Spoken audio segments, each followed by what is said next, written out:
Hello, আসসালামু আলাইকুম।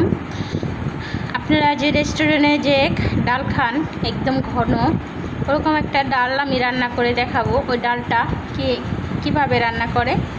আসলে আমরা রেস্টুরেন্টে গেলে, ভালো ভালো রেস্টুরেন্টে যখন যাই, তখন একটা ডাল দেয় ঘন, অনেক টেস্ট লাগে। তো আমি বাসায় ট্রাই করলাম ওই ডালটাই রান্না করার জন্য। আমি মাঝে মধ্যে রান্না করি। কিভাবে রান্না করতেছি এটা আমি স্ক্রিনে দেখাচ্ছি।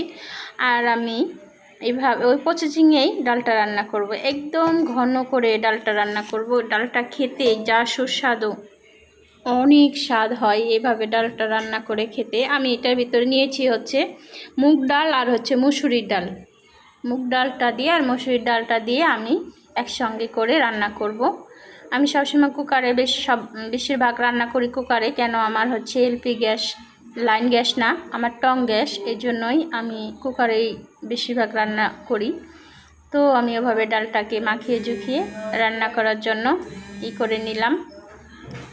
এখন আমি এটাকে বাগার দেওয়ার জন্য হচ্ছে একটা করে নিব। এই যে ধনিয়ার পাতা দিয়ে দিলাম, একটু দেখতে কালারটাও সুন্দর আসবে এবং ঘ্রাণটাও সুন্দর আসবে। আমি রসুন আর পেঁয়াজটা ব্রেস্তা করে নিচ্ছি।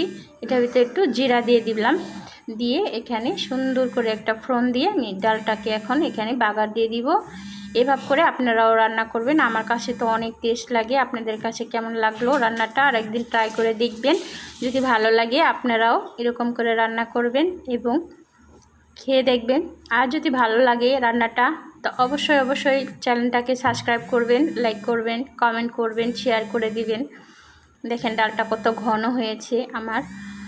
আপনারাও রান্না করবেন এভাবে, অনেকটা টেস্টি হয়েছে। আপনারা সবাই বেশি বেশি করে লাইক সাবস্ক্রাইব করবেন।